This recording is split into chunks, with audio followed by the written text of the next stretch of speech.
Bonjour à tous, bonjour à toutes. Merci de nous retrouver sur Kavi Média, le média du développement. Merci d'être en compagnie de cette émission, le scanner de Kavi Média qui vous parvient du lundi au vendredi quand il est 9h et c'est jusqu'à 10h30 minutes. Nous vous aidons à comprendre l'actualité majeure sur nos différents canaux de communication. Vous êtes à la radio, vous nous écoutez sur la 89.5, vous êtes à la télé, c'est sur Kavi TV, canal 113, canal 779 partout en Afrique.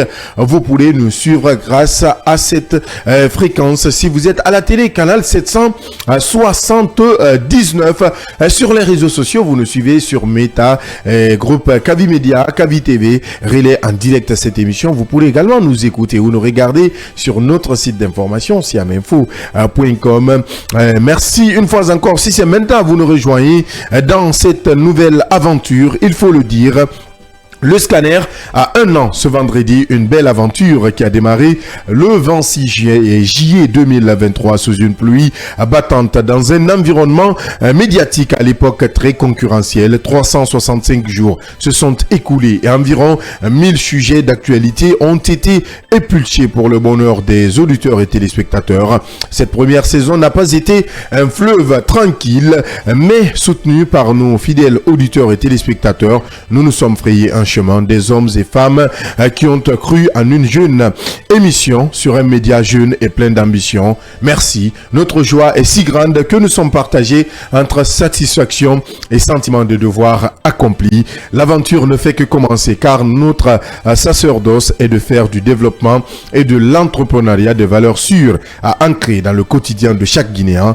Le parcours n'a pas été facile et c'est le moment pour nous de remercier le président du conseil d'administration, le directeur général, l'ensemble des responsables du groupe Kavi Média qui ont consenti de nombreux efforts. Merci aux hommes de l'ombre, la technique, la production, la rédaction et la réalisation, à tous les débatteurs. Merci pour le professionnalisme. Ce n'est que le début d'une nouvelle ère médiatique en République de Guinée. Donc, joyeux anniversaire au scanner, votre émission de débat interactif sur le seul et unique média de développement en République de Guinée. Au menu de ce matin, enlèvement ou disparition de Fonike Mengue et Biloba. Le gouvernement décline toute responsabilité et dit ne rien savoir. Au cours d'une conférence de presse organisée ce jeudi, les porte-paroles de la présidence de la République et du gouvernement déclinent toute implication dans cette situation, il faut le dire. Le porte-parole du gouvernement va jusqu'à dire que l'avocat des deux acteurs a tenu, je cite, une déclaration de trop et des accusations très graves pour Ousmane Gawal Diallo. Ce ne sont que des allégations qui mettent en cause le chef de l'État, le haut commandement de la gendarmerie et le ministre de la Défense et sont inacceptables sans preuve solide. Sur la sortie de l'avocat Vincent, le porte-parole du va plus loin.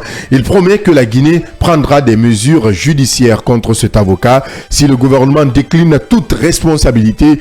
Qui détient ces activistes puisque chaque citoyen a droit à la protection? La sécurité est-elle de mise en République de Guinée? Voilà des questions que l'équipe du scanner pose ce matin et pendant ce temps, la société civile projette des manifestations pour la libération des deux activistes. Et dans la deuxième partie de cette émission, nous parlerons d'entrepreneuriat, ce domaine choisi par plusieurs jeunes de nos jours nage en eau trouble suite à plusieurs réalités. Pas qu'en Guinée, en Afrique, la libéralisation et l'ouverture des économies permet aux entreprises la responsabilité de créer des richesses pour répondre à la fois aux besoins du marché domestique dans un périmètre plus ou moins variable et à ceux du reste du monde. Cette double responsabilité à laquelle elles font face s'assume dans un cadre environnemental contraignant. Instabilité économique et sociale, absence de ressources financières et problèmes d'achat, d'accès au marché. Connaissant l'importance de l'entrepreneuriat dans la lutte contre la pauvreté dans un pays comme la Guinée, il est important de concevoir des modèles adaptés pour apporter des connaissances théoriques et pratiques indispensables à son essor. Des dettes intérieures qui restent impayées, les entreprises guinéennes vivent dans la précarité et le dénuement, d'où ces questions quels sont les défis et les enjeux du monde entrepreneurial en Guinée, comment investir en période d'incertitude. Pour en débattre, nous recevons ce matin M. Pepe Carlos Gbamou. Il est consultant en management. Il sera notre invité prestige pour ce vendredi de développement. Voilà entre autres sujets à débattre ce vendredi. Installez-vous confortablement. Bienvenue sur le Média du Développement.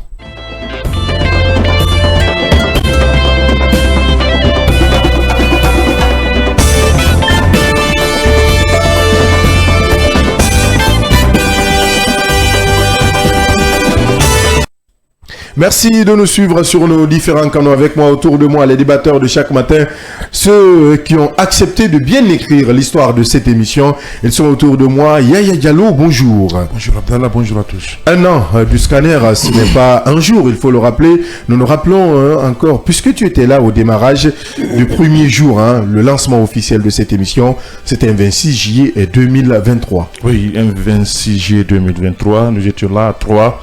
Pour avoir lancé cette émission à l'époque, vous l'avez rappelé, dans un paysage médiatique, disons, très concurrentiel. On se demandait si on pouvait effectivement s'effrayer un chemin, surtout le timing, pour ainsi dire, l'heure que nous avions choisi pour démarrer cette émission. Beaucoup de questions s'est posées. Nous avions ici des grands médias, il faut le reconnaître, qui existaient il y a de cela longtemps, une quinzaine d'années. Nous avons une multitude de médias qui étaient là et qui avaient, disons, cette hégémonie médiatique, pour ainsi dire. Donc, on s'est assez demandé à l'époque, est-ce qu'on pouvait aller jusqu'au bout. Écoutez, on s'était dit, effectivement, il fallait prendre, disons, le courage et aller, disons, jusqu'au bout, parce que tout simplement, quand on croit en une chose, avec foi et détermination, j'allais même dire d'abnégation, écoutez, rien ne pourra vous empêcher d'y aller jusqu'au bout. Je crois que ce sont ces mots-là qui nous ont gouvernés durant toute cette aventure. La foi, disons, le travail acharné, le travail acharné, et surtout la constance. L'émission, je pense que contre vents et marins, depuis de tous les obstacles, quelquefois même naturels, qui s'est posé, on a su quand même maintenir le cap. Et ce qui fait qu'aujourd'hui, nous sommes là, jour pour jour, 365 jours, c'est pas 365 minutes. Donc, je crois que c'est important de remercier tout le monde.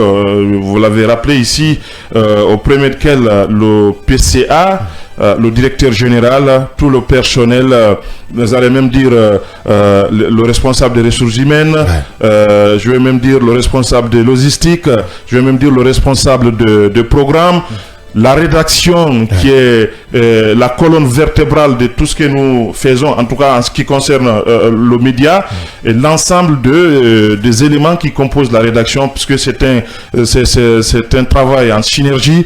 Chacun apporte sa pierre dans le cadre de l'édification de ce média.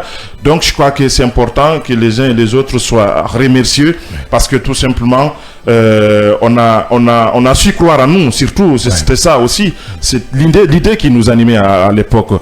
Et je crois que tu le sais bien, au début je ne cessais de te poser un certain nombre de questions. Est-ce qu'il était possible qu'on essaie de décaler un peu l'heure de démarrage de cette émission, parce que à l'époque nous avions des émissions pas les moindres qui débutaient au même moment que nous, mais on s'était dit, écoutez, allons-y seulement, puisque nous avons une ligne éditoriale différente des autres. Nous sommes en train de rénover, puisque c'est une première dans l'espace médiatique de notre pays, qu'on ait un média qui s'occupe du développement et de l'entrepreneuriat. Donc c'était là notre touche particulière à la révolution médiatique dans notre pays ici.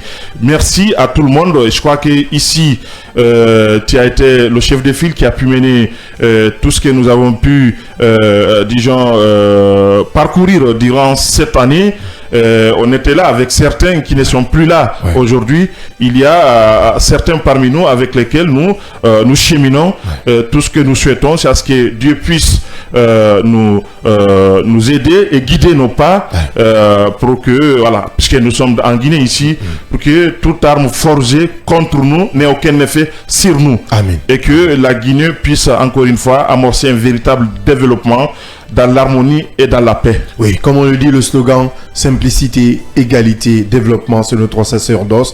Et nous nous sommes fixés pour objectif de nous frayer en chemin, malgré un monde médiatique concurrentiel. Il a rappelé Diallo. Fodi Bangali Dansoko, vous nous avez rejoint dans cette aventure. Oui, cette aventure qui dure aujourd'hui 300, et qui dure une année, 365 jours. Et vous avez retrouvé cette équipe jeune, il faut le rappeler, cette émission qui était nouvelle dans l'espace médiatique guinéen, mais vous avez cru, vous avez accepté de nous accompagner. Évidemment, c'est avec satisfaction au cœur qu'aujourd'hui nous fêtions quand même ensemble ici regroupés les 1 an de Kavi TV. Dès au départ, du scanner. Du scanner plutôt, je m'excuse, du Bien. scanner, parce que dès au départ, moi, une fois, j'étais à la maison, pour la petite histoire, j'étais installé confortablement dans mon fauteuil, en train de changer les chaînes, je suis tombé sur Kavi et puis je vois le scanner. Donc, c'était au début quand même, et voilà, j'ai été attiré, quelque chose me dit, mais pourquoi on n'est pas tenté l'aventure au niveau de ce média? C'est ainsi que je suis venu, donc tout compte fait, je suis quelqu'un qui est humblement ému quand même, et jusque là, parce que dès au départ j'ai pas eu de difficulté à m'intégrer, c'est ça la vérité. Moi je l'ai toujours dit, et dans la vie il faut toujours, la vie est une école, il faut toujours apprendre, et donc Kavi a été, comment dirais-je, le scanner a été pour moi une école, donc que je ne cesserai de remercier les responsables, les amis et vous tous qui êtes présents ici, et aussi les hommes d'ombre.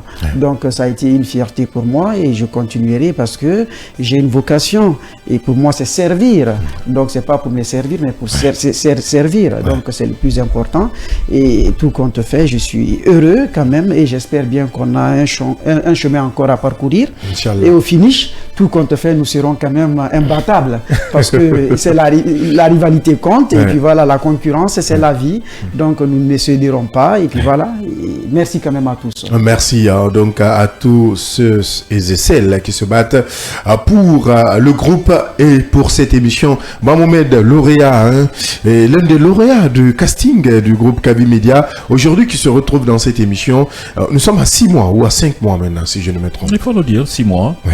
Et 6 mois maintenant, j'ai pris Kavi Media, le scanner à mi-chemin, il faut le dire. Et l'aventure donne une belle allure pour pouvoir arriver vraiment, je ne dirais pas au sommet de notre capacité à faire quelque chose.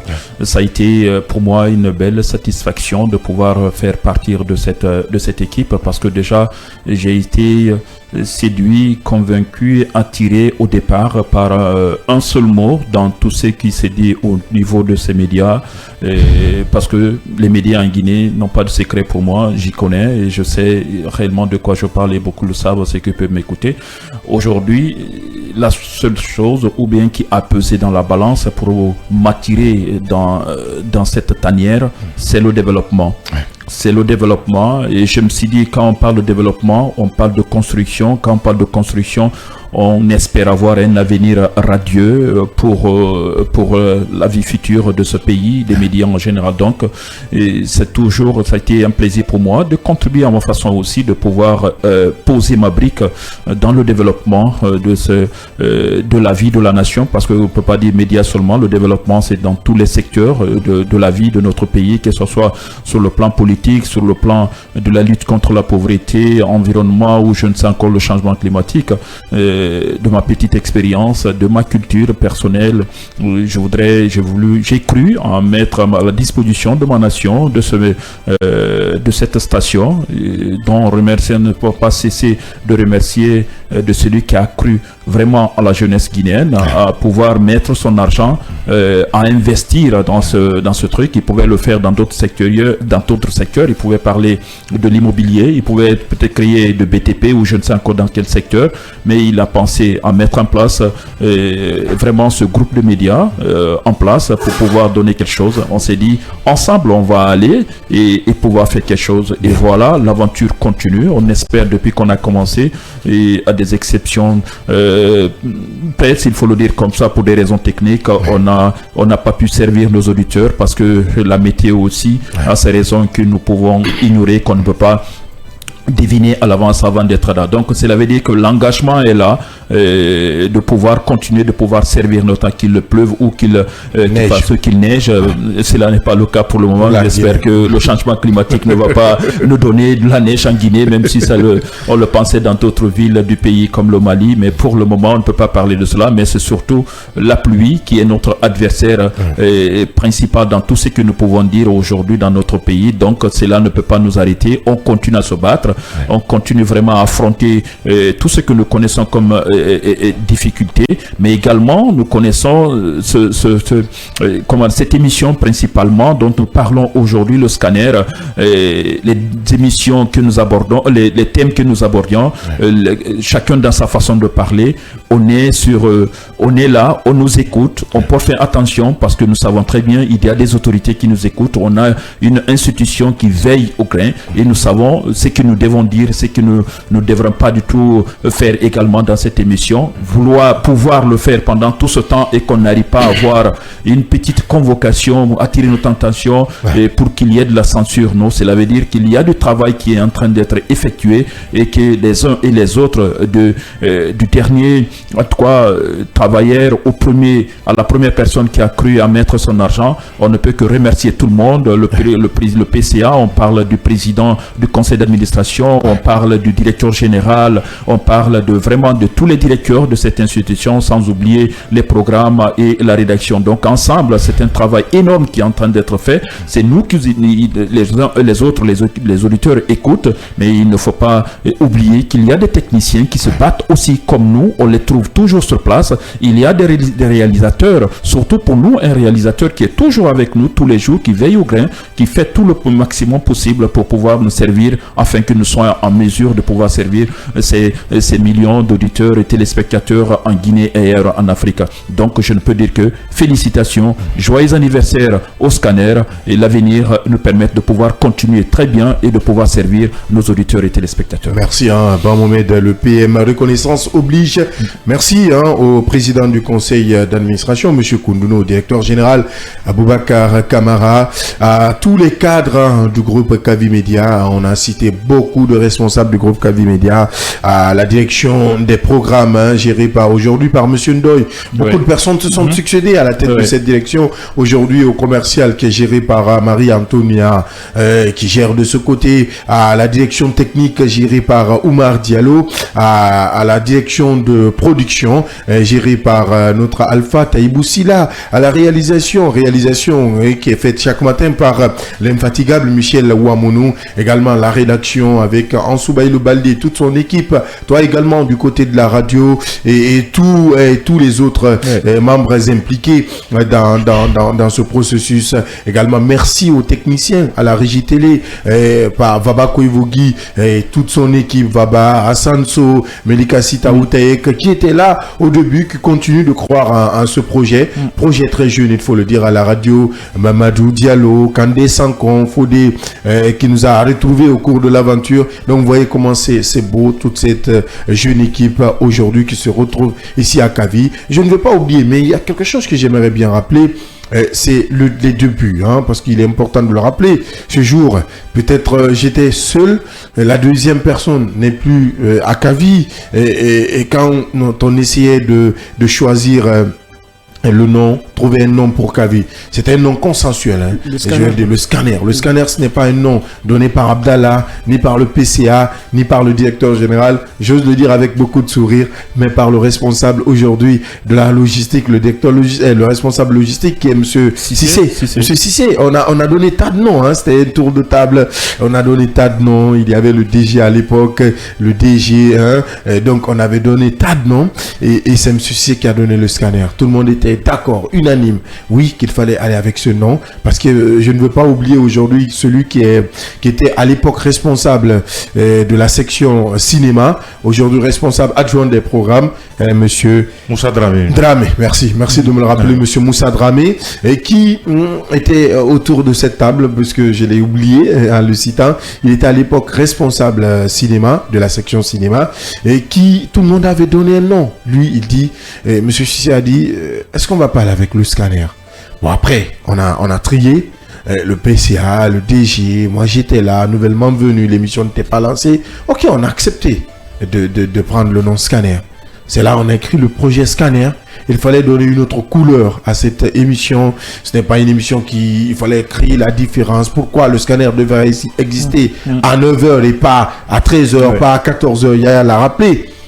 C'était vraiment difficile au départ. Quand vous êtes jeune, d'abord un média jeune, une émission qui est jeune, c'est difficile de s'imposer dans une sphère animé par des jeunes. Animé par des jeunes, merci. C'est difficile. Il fallait trouver des personnes, des têtes, des nouvelles têtes qui n'étaient pas trop connues à la télé. Il fallait aller, c'était un défi. Aller recruter, venir croire en des jeunes et lancer l'émission, ce n'était pas facile. Yaya le sait, on a bravé vents et marées à l'époque pour trouver même des invités. Je me rappelle que notre premier invité politique, c'était Dr Faya Milimono ou Baouri.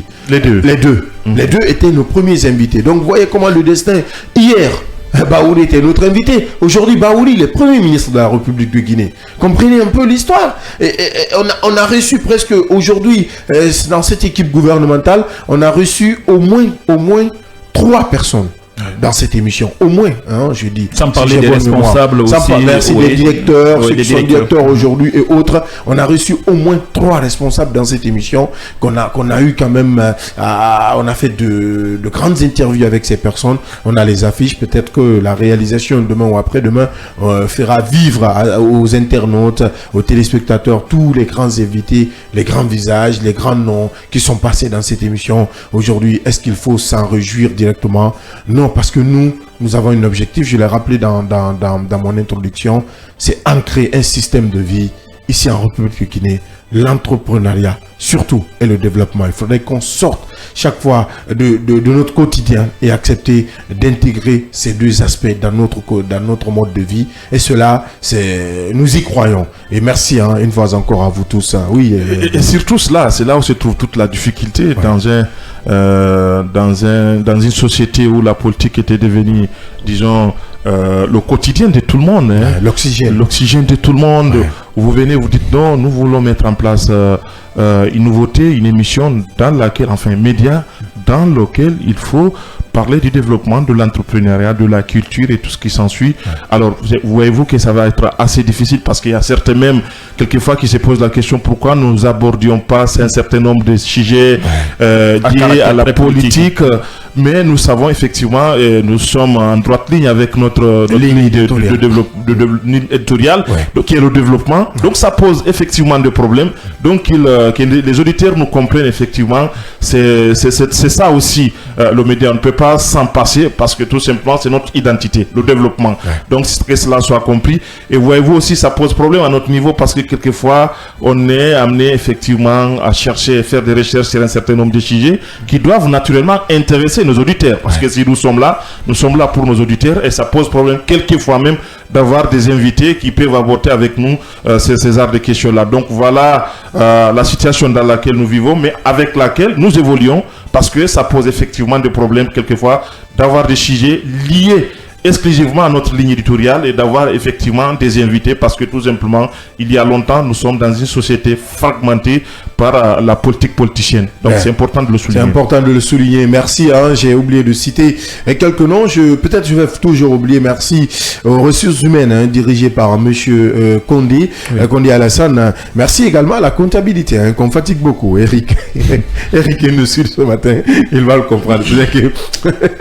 Partie remise. Allez, on va aborder les différents sujets, ouvrir le débat. Enfin, on parle d'enlèvement ou de disparition de Fonike Mengué et de Biloba. Le gouvernement décline toute responsabilité. C'était hier, mais avant de passer la parole, c'est pas la réalisation si tout est bon. On va aller suivre cet extrait du ministre porte-parole du gouvernement, Ousmane Gawal Diallo. Et derrière, on se retrouve pour les débats. Il y a deux autres sujets. Est-ce que la justice travaille pour retrouver les gens? Oui, le procureur général a été explicite, à mon avis. Il a été clair, il a dit que non seulement ces personnes ne sont pas arrêtées, mais il demande à tous ceux qui ont des informations de les aider, parce que la justice travaille à les retrouver, c'est de la responsabilité de l'État.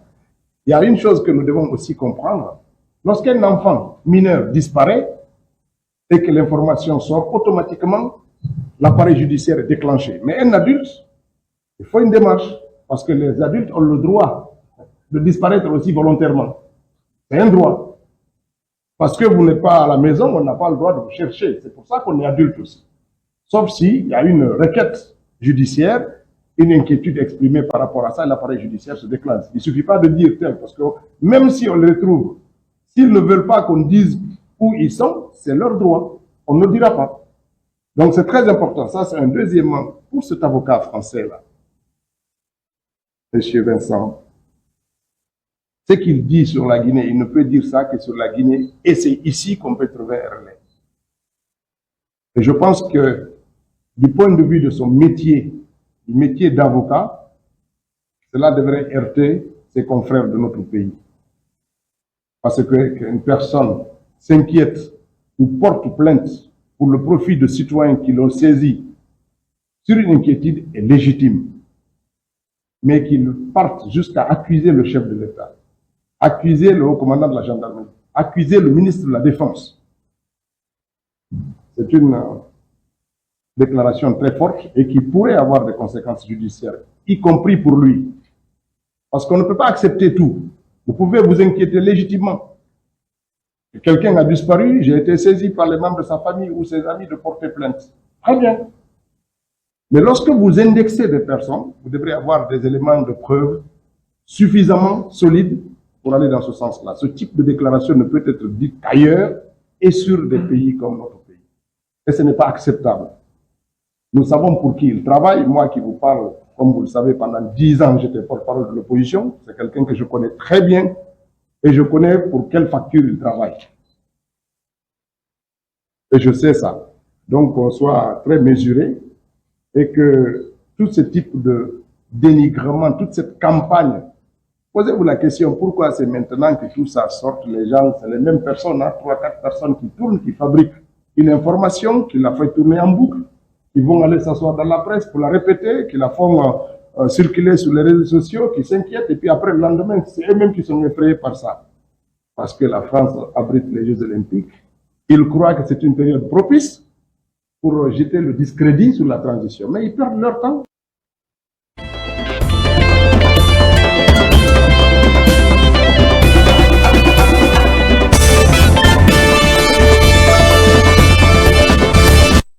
Ousmane Gawal Diallo, porte-parole du gouvernement, vous l'avez déjà entendu. J'en rien, parce qu'il y a des passages qui méritent de... Allez, on va pas entrer dans tous les détails. Diallo, on a écouté le ministre porte-parole du gouvernement. Est-ce que vous êtes étonné de cette réponse du gouvernement? Non. Je suis pas du tout étonné. Je suis pas du tout. Oui, pas du tout. Monsieur Diallo, Ousmane Gawal, porte-parole du gouvernement, il porte la parole du gouvernement. Il s'explique qu'il est digne d'un Lambert Mende de la République démocratique du Congo, qui était dans le déni, perpétuellement dans le déni. Très éloquent, hein, comme M. Ousmane Gawal, mais qui avait les mots juste pour tromper les mots, ainsi dire. Je pense que jusqu'à date, la thèse d'un enlèvement semble être la plus plausible. Maintenue parce que nous sommes dans un état. Et c'est le procureur général qui a utilisé pour la première fois, parce que les gens étaient méfiants d'utiliser ce qu'on peut parler d'une interpellation extrajudiciaire, est-ce qu'on peut parler d'un enlèvement ou d'un kidnapping, mais dans la sortie du procureur, il avait utilisé le mot enlèvement et qu'il avait invité tout le monde à se mettre en ordre de bataille pour rechercher ces 3 responsables du FNDC dissous. Donc, je pense qu'on n'invente rien. Et parce que vous avez vu, dans la vie ici, tout est fixe, tout change à un certain niveau. Mais en ce qui concerne le cas de ces 2 personnalités, parce que depuis la sortie du procureur, je me suis dit, attention, cette affaire, elle me semble elle va au-delà de l'entendement de tout le monde. C'est ça la vérité. Et puisque la troisième personne qui a été arrêtée avec les Foni Kemengue avait été relâchée, parce que c'est là où se trouve le problème. En l'occurrence, Mohamed Sissé. Mohamed Sissé qui a quand même eu tout son temps de nous raconter la mésaventure de ces trois personnes-là, y compris lui, je vais dire.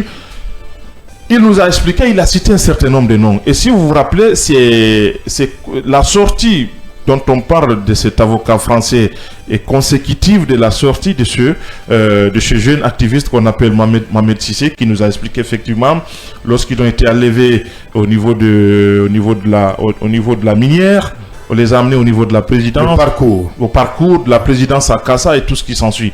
Donc, et son dernier, lui, c'est quand même son aventure s'arrêtait au niveau de la maison, enfin au niveau du haut commandement de la gendarmerie, puisque il a rappelé effectivement que c'est le haut commandant de la gendarmerie qui a été le dernier à l'interroger sur un certain nombre de faits, et que finalement on l'avait relâché parce que tout le monde avait peur qu'il rende l'âme entre les mains de la gendarmerie, parce qu'il était complètement, disons, à peu près affaibli. Donc, je pense qu'à un certain niveau, je crois qu'on n'a pas besoin d'avoir ces arts de contradictions contre-productives, parce que tout simplement, il y a là un fait. Le fait, c'est qu'on ne voit plus Bilo et Foni Kemengue. La réalité, c'est qu'il y a de cela à peu près 2 semaines, parce que c'est le 9 juillet passé, ils ont été arrêtés par des hommes en uniforme. Et c'est pourquoi le jeune lui-même avait... Selon Mohamed Sissé, il avait cité un certain nombre de noms.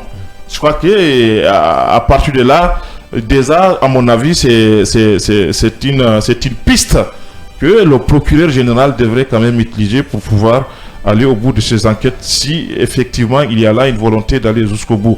Maintenant, si c'est une affaire qui va au-delà de son entendement, alors là, ça pose un énorme problème dans notre pays ici. Maintenant, en ce qui concerne la sortie de M. Ousmane Gawal, je crois que ça ne fait que maintenir la piscose et ces sentiments d'insécurité, parce que tout simplement, on ne peut pas dire que, à la limite, que ces deux personnalités-là sont disparues volontairement comme ça. Parce qu'ils sont des majeurs. C'est parce qu'ils sont des majeurs. Je crois que ça, c'est la pire des comédies. Et je pense qu'on n'en a pas besoin. On a besoin d'un discours conciliateur, rassurant, et qui peut nous sortir dans cette situation. Parce que personne ne gagne dans un tel climat. Et c'est ce que les uns et les autres doivent comprendre. Encore une fois, je pense que c'est le bon moment que les uns et les autres se ressaisissent, qu'on essaie de trouver une solution à nos problèmes.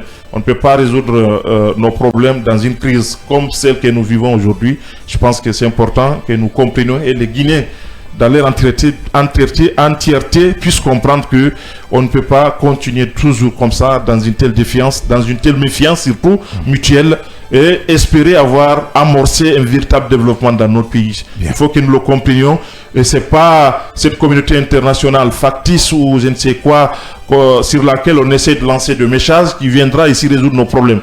Le problème guinéen va être résolu par les Guinéens. Nous devons comprendre cela. C'est en cela que j'ai dit à tout le monde de s'impliquer, les charges, les jeunes, tout le monde, que chacun puisse avoir ce qu'on appelle un discours de paix pour pouvoir interpeller à qui des droits pour que nous puissions sortir dans ça. Donc, sortir de cette situation. Aujourd'hui, est-ce que vous pensez que le porte-parole du gouvernement sur ce sujet a fait une communication ratée?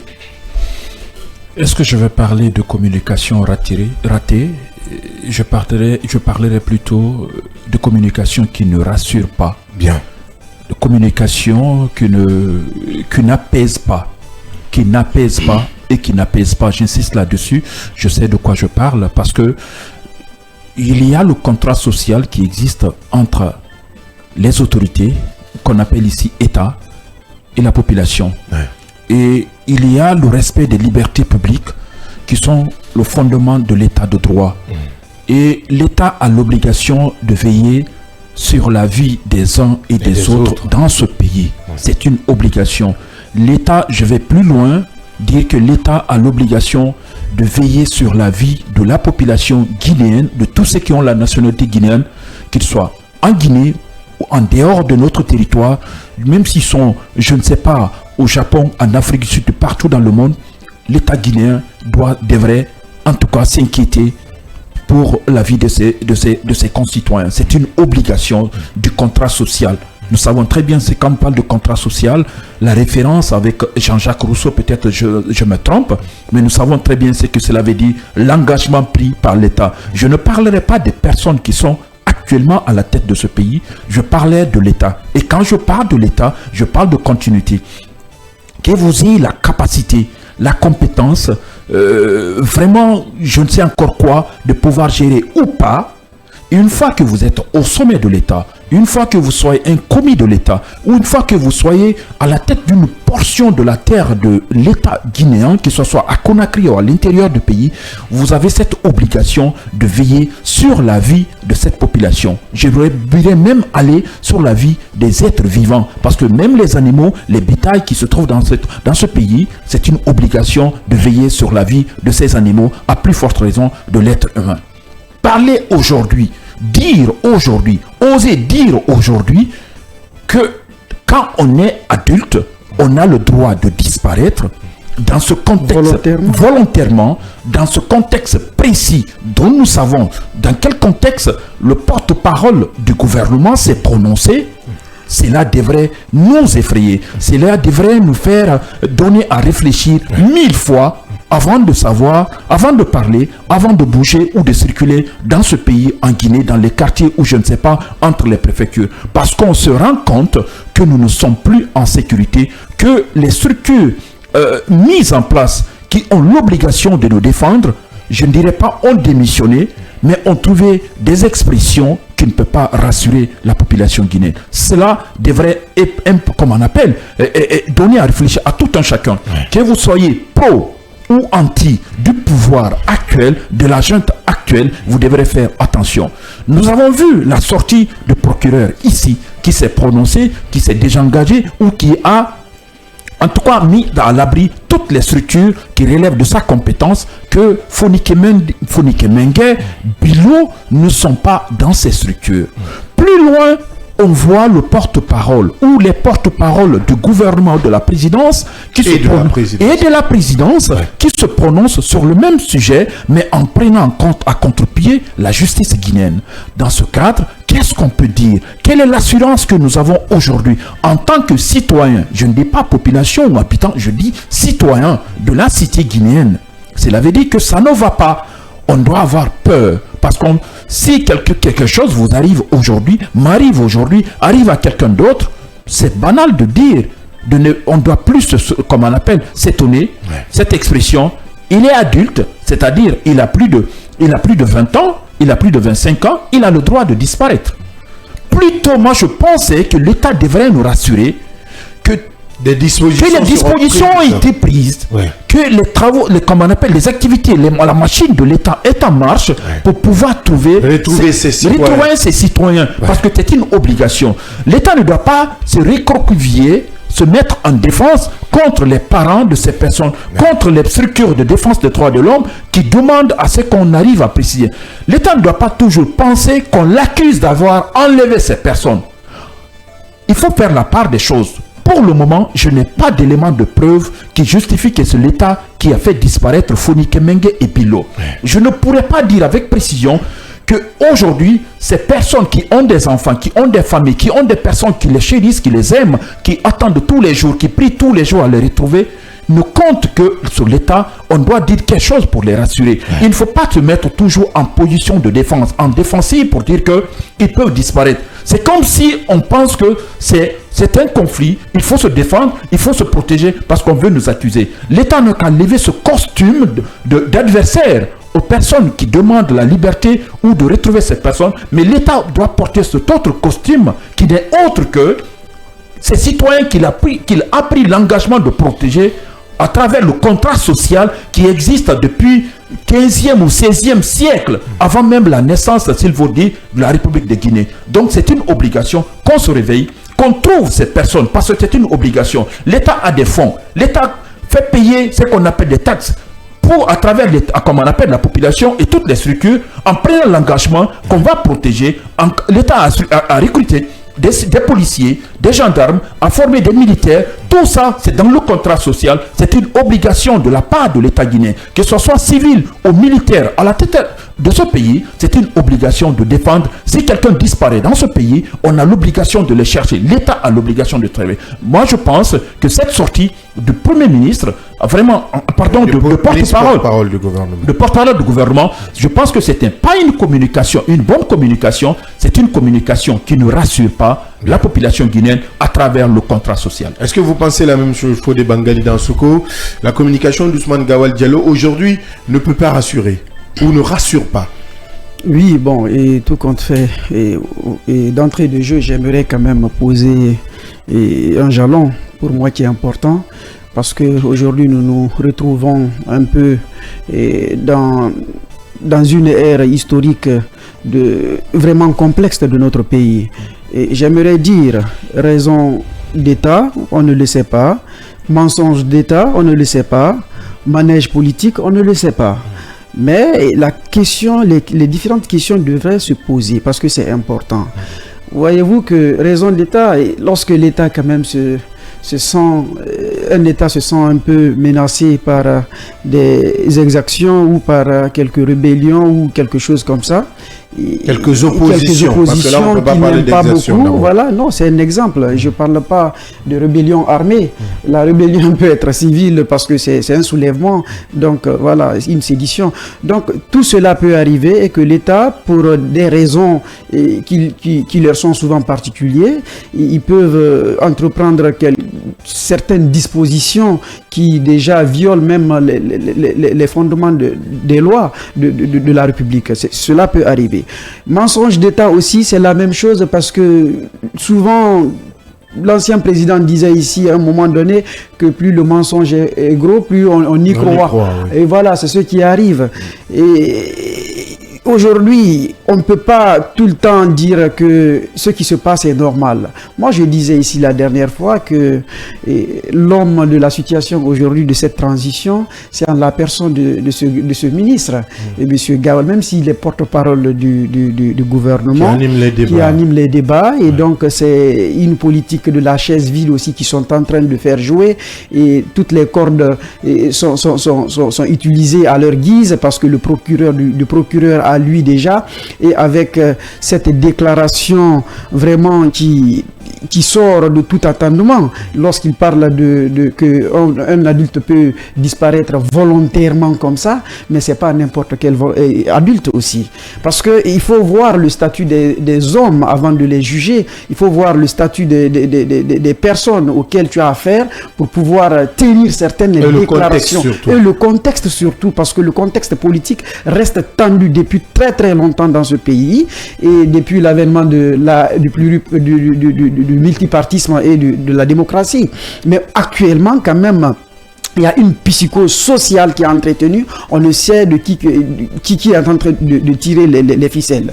Donc, dire cela comme des gens comme ça parce qu'il faut relater l'histoire, il faut relater un peu l'arrivée du monsieur. Et Fonike Menga n'était pas au pays, donc il est rentré avec un discours, hein? Donc tout le monde il savait déjà à quoi s'en tenir. Donc comment se fait-il que ces gens-là puissent disparaître et qu'un ministre porte-parole du gouvernement puisse tenir ce genre de discours?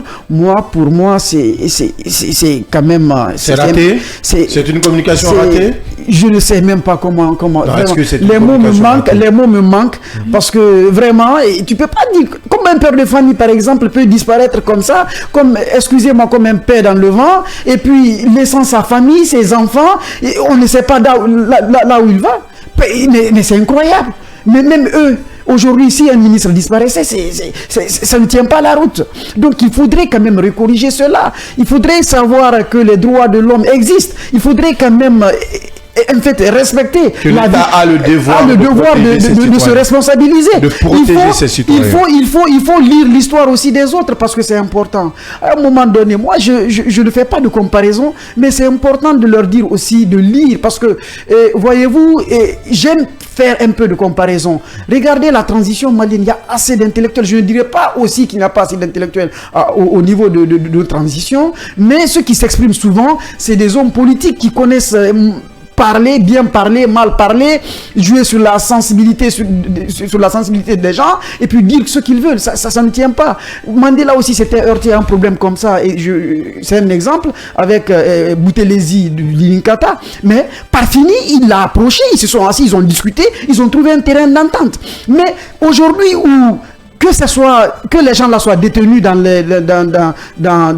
des prisons, des prisons, que l'État soit capable, comment dirais-je, que sous la responsabilité de l'État ou pas, mais moi je pense que la meilleure façon c'était de les appeler, négocier, parler, jusqu'à ce qu'ils puissent trouver un terrain d'entente. Mais on ne peut pas faire disparaître, je ne parle pas de l'État, on essaye de qui que ce soit, ou bien de par exemple, disparaître comme ça les gens, et qu'on ne sait pas à quoi s'en tenir. Cela ne peut pas, ça peut pas tenir, ça peut pas tenir la route. Bien. Et puis, ils doivent savoir une chose. Si cela y est, parce qu'il faut couper souvent, on le dit en Afrique, la tête du serpent pour pouvoir régler le problème, ils se trompent. Même avec la disparition de Ben Laden, cela n'a pas tué le terrorisme international. Non, je le dis en connaissance de cause. Mais il fallait gérer le problème là par le dialogue, interpeller les uns et les autres, communiquer, parler, jusqu'à ce qu'ils puissent trouver un terrain d'entente au lieu de passer comme ça. Parce qu'au fur et à mesure que ça continue, cela peut susciter un soulèvement ou par exemple... Trop de communication tue la communication. En gros, on va aller avec quelques réactions d'auditeurs et de téléspectateurs avant d'accueillir, de recevoir notre invité prestige. Cette première réaction de l'enfant chéri de Brouamaya Samaya, M. Sila Ruikenz, l'auditeur fidèle de votre radio Kavi, particulièrement votre émission Le Scanner. Les Blancs disent si c'est bon partout où vous irez, les gens vont vous suivre. C'est ça l'émission Le Scanner, force à vous. Et il dit ce qui manque, l'unique chose qui manque dans votre émission Le Scanner, en commençant l'émission, vous devrez saluer le professeur Alpha Condé depuis Istanbul. L'enfant chéri de Brouamaya. Il a raison. Honnêtement, le gars, c'est un autre Djambouria qu'on a dans cette émission. Salam à vous, salam à mes parents de Dalabadinti Djambouria dans Kama de mon village natal. Mamadou Alpha Djambouria Diallo depuis Koloma. Les deux porte-parole n'ont fait que de la comédie. Ils devraient savoir au moins. Allez, Djambouria.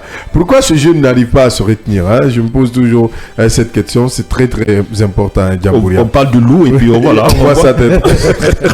Bonjour Abdallah et toute l'équipe. C'est Alpha Mamadou Odumbuya depuis Yimbaya. Cette sortie de M. Gawal n'est pas digne d'un porte-parole d'un gouvernement responsable et soucieux du devenir de ses concitoyens. Je crois que l'une des erreurs majeures qu'a commis le général, c'est d'avoir des gens comme Gawal autour de lui. Je suis outré et abasourdi après cette sortie de M. Gawal et j'ai peur quant à la tournure que prend cette transition. Que le bon Dieu nous sauve. Amen. On va avec cette autre réaction. Mes frères, j'aime votre émission, mais ayez le courage de dire la vérité telle qu'elle se présente. J'aime votre émission. Qu'est-ce qu'il dit? Nouba depuis Anta Fassa.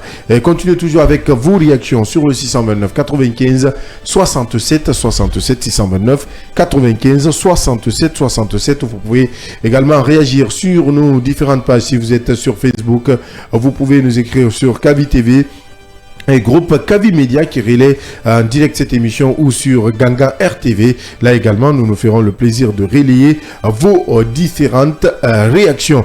On tourne de page et on parle dans un instant d'entrepreneuriat avec notre invité prestige. Il est déjà dans nos locaux, monsieur Pepe Carlos Bamon, consultant en management. Avec lui, nous allons aborder des sujets notamment liés à l'entrepreneuriat, les défis, les enjeux du monde entrepreneurial et comment investir en période d'incertitude. C'est tout à l'heure.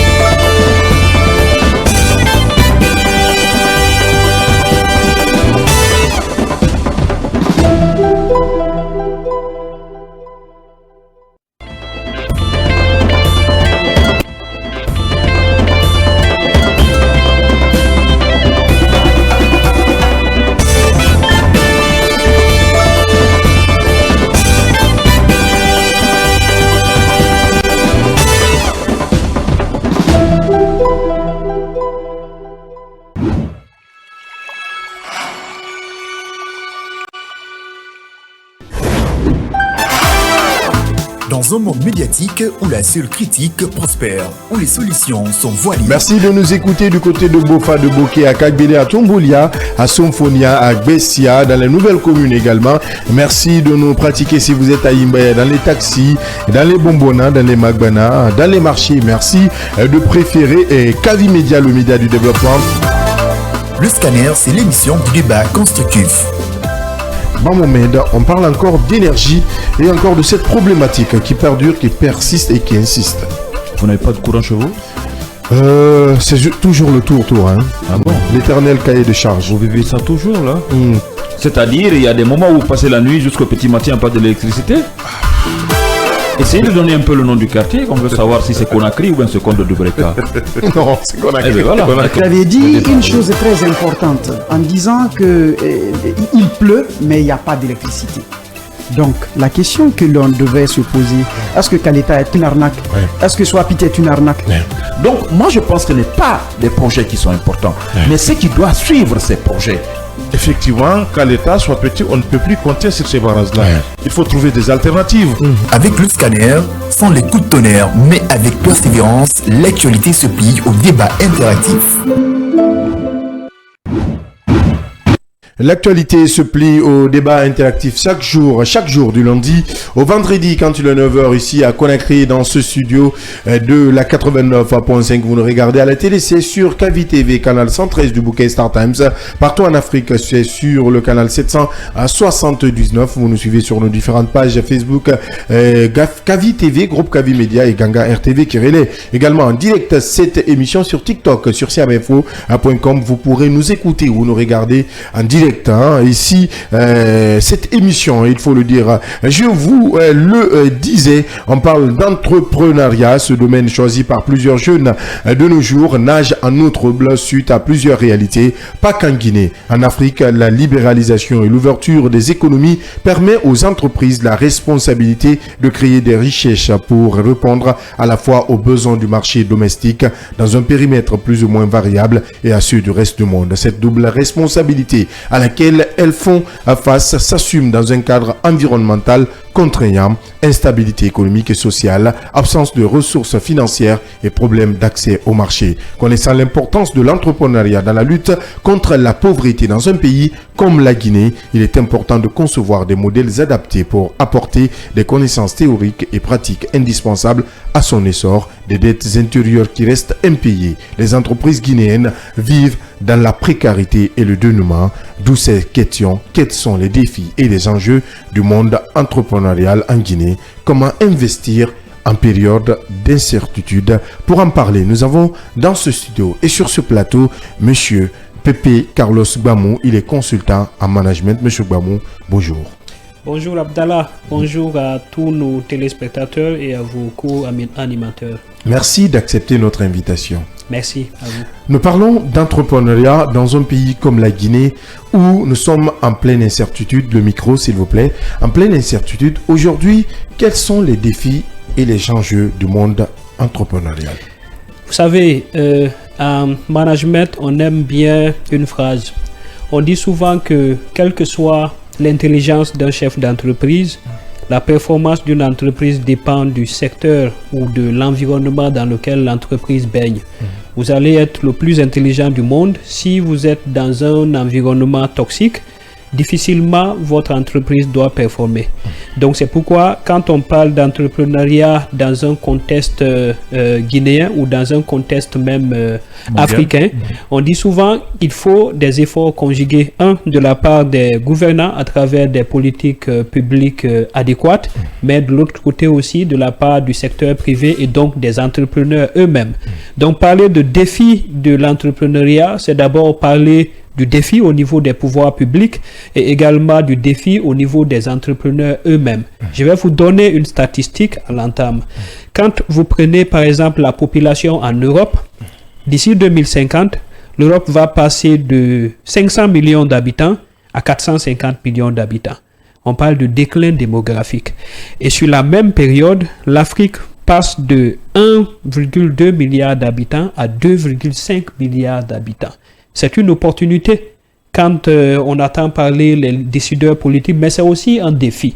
quand la population croît beaucoup plus vite que la création d'emplois décents, donc vous comprendrez vite que le nombre de pauvres va beaucoup plus augmenter que les efforts que les pouvoirs publics vont prendre pour réduire la pauvreté. S'il n'y a pas d'opportunité, les jeunes seront appelés à causer des troubles ou à aller simplement dans d'autres horizons tels qu'en Europe pour trouver des opportunités. Ouais. Mais les pouvoirs publics doivent développer des politiques publiques qui vont être adéquates avec la croissance même de la population. Et c'est de ça qu'il faut parler quand on parle d'entrepreneuriat dans un contexte africain. Donc la démographie est un facteur important. La démographie est un facteur important. Vous savez, la démographie ne définit pas le destin des peuples, mais la trajectoire démographique peut donner beaucoup d'opportunités. Pour les pays comme l'Afrique, ou particulièrement la Guinée, où chaque année la population augmente de 2,9, alors que la création d'emplois décents ne suit pas, il faut mettre à profit les pouvoirs publics, le secteur privé, pour pouvoir encourager l'entrepreneuriat et attirer des investissements directs étrangers pour absorber tous ceux qui viennent sur le marché d'emploi chaque année. Oui, cette autre question, puisque vous avez parlé d'enjeux démographiques, j'ai cité tout à l'heure des dettes intérieures, dans des pays africains, notamment en République de Guinée. Aujourd'hui, c'est le cas. Est-ce que le non-paiement de ces dettes intérieures n'étouffe pas ces entreprises, voire même éteint dans certaines entreprises? Vous savez, quand on parle de dette publique, il y a trois choses qu'il faut considérer souvent. D'abord, vous avez le volume même de la dette, vous avez la structure de la dette, c'est très important. Est-ce que la dette est intérieure ou la dette est extérieure? Vous savez, quand vous vous endettez dans une monnaie qui est autre que la vôtre, quand cette monnaie-là fluctue, votre dette va augmenter de façon mécanique. Et nous, on est principalement endettés en Guinée en euros et en dollars. Donc, quand l'euro ou le dollar s'apprécie, la dette guinéenne va accroître considérablement. Ça, c'est la première chose. La deuxième chose, il y a un risque qu'on appelle le risque de refinancement. La dette publique en Guinée, c'est principalement des bons de trésor que la Banque centrale lance, qui vont arriver bientôt à terme. Mais est-ce que ceux qui ont investi dans des bons de trésor vont encore vouloir réinvestir dans ces bons de trésor? Ça, c'est ce qu'on appelle le risque de refinancement. Donc, vous avez un risque de change, vous avez un risque de taux, vous avez un risque de refinancement qu'il faut considérer quand vous parlez de dette publique. Mais ce qui est plus important, ce n'est pas le montant de la dette. Actuellement, le montant de la dette de la Guinée tourne autour de 7 milliards de dollars. Mais qu'est-ce qu'on fait avec la dette? 40%, un peu plus même, 41% de la dette en Guinée est investie dans l'énergie. Donc, c'est de l'endettement appauvrissant, comme le disent les économistes. Vous vous endettez, normalement, la dette sert à faire quoi? La dette sert à investir. Cet investissement va créer des conditions de croissance pour faire face au service de la dette. Mais quand vous vous endettez pour investir dans l'énergie, pour mettre dans EDG, qui ne donne rien à l'État en termes de dividendes, c'est que vous mettez votre argent dans une sorte de gouffre, rien n'en ressort de là et vous allez croupir sous le pouvoir de la dette. Donc aujourd'hui, quand on prend l'endettement de la Guinée, il y a beaucoup de choses qui restent à dire. Quand vous voyez les autres pays tels que le Sénégal, la Côte d'Ivoire, quand ils s'endettent, ces pays-là, ils mettent dans des autoroutes à péage, ils mettent dans des infrastructures, ils mettent dans de l'électricité, mais les populations payent leurs factures d'électricité. Donc même s'il faut développer des titres en disant aux investisseurs, venez, vous allez investir dans l'électricité aujourd'hui, mais on est sûr que nos populations vont payer leurs factures. Et sur la base de ces factures, on va faire face au service de la dette. Ça encourage les investisseurs. Mais en Guinée, le gouvernement ou ceux qui gèrent l'électricité de Guinée ont des difficultés à recouvrer les recettes liées à l'énergie. Qui va investir dans un tel contexte-là, à part les dons et tout ce qui va avec? Et moi, je dirais directement je prendrais à contre-pied votre question qui dit qui va payer qui va investir dans cette situation de capacité à rembourser est difficile. Moi, je dirais prendrais une autre question en disant parce qu'on a entamé en parlant des ressources humaines. Alors, depuis des années, ça ne date pas d'aujourd'hui qu'on essaie de faire de la projection, comparer même la population africaine ou la population guinéenne à la population européenne. Depuis des années, on fait cette projection en disant en 2030, en 2040, la population guinéenne étant jeune peut faire ça. Alors pour nous en Guinée, depuis plus de 10 ans, 20 ans, 30 ans, pourquoi cette projection sur la jeunesse guinéenne n'arrive pas à nous permettre de sortir de cette situation? Parce qu'on pourrait se retrouver encore en 2050 avec la nouvelle génération, mais avec la même situation qui continue. Alors qu'est-ce qu'il faut faire ou qu'est-ce qui a manqué pour que la jeunesse guinéenne arrive à nous permettre de rehausser notre capacité de payer des dettes, mais aussi notre capacité à nous permettre de faire des profits? Ok, vous savez, je vais nous comparer par rapport à nous-mêmes. Quand moi je suis né, l'année à laquelle je suis né, il y avait 7 millions de Guinéens. La Guinée comptait 7 millions d'habitants. Aujourd'hui, je suis dans la trentaine et la Guinée a 14 millions d'habitants. Le double. Bien sûr. Et 30 ans en Guinée, c'est la moitié d'une vie parce que l'espérance de vie en Guinée, c'est 60 ans. Donc, au bout de la moitié d'une vie, la population guinéenne a doublé. Ça, on n'a jamais connu ça auparavant. Donc, ça veut dire que la question que vous vous posez, ça prend absolument tout son sens.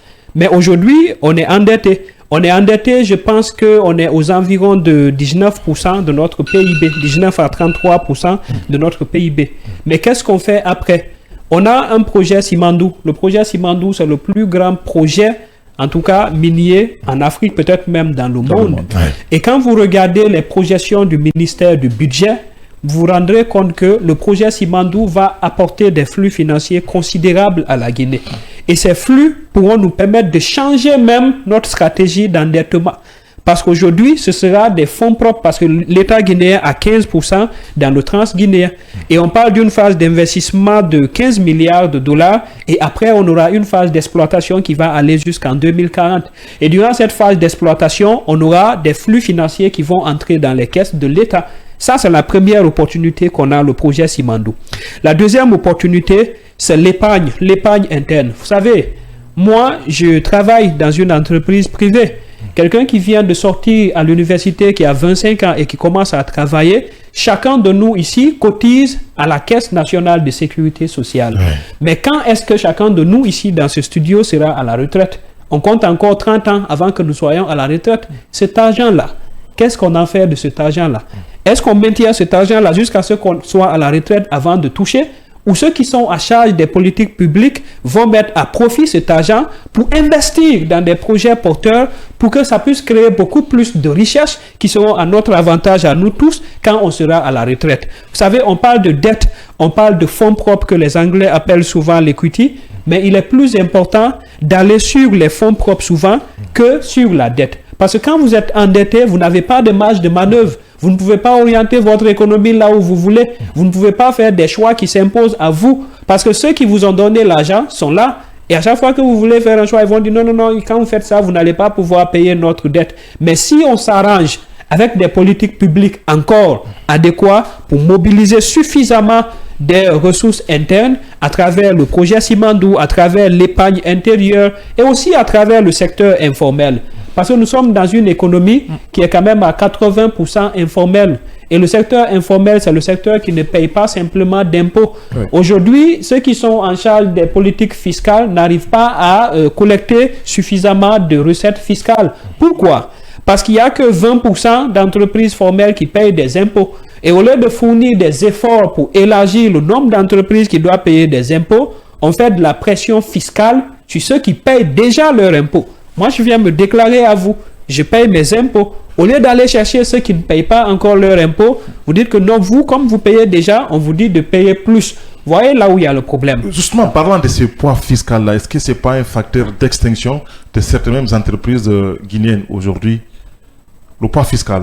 Oui, la politique fiscale doit être bien pensée. Aujourd'hui, la question, c'est qu'est-ce qui empêche ceux qui ne sont pas déclarés aux impôts de se déclarer aux impôts?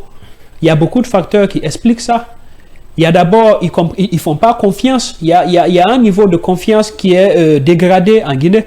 Les gens se disent, mais quand je paye mes impôts et mes taxes, est-ce que je suis sûr même que ça arrive là où ça doit arriver? Exactement. Et même si ça arrive là où ça doit arriver, est-ce que nos gouvernants vont les utiliser pour faire face aux problèmes que nous traversons, pour construire des infrastructures routières, pour renforcer la justice, pour renforcer la sécurité? Aujourd'hui, quand un entrepreneur, un investisseur étranger a des problèmes en Guinée, parce qu'on l'a arnaqué pour lui vendre un terrain qui appartient à d'autres personnes.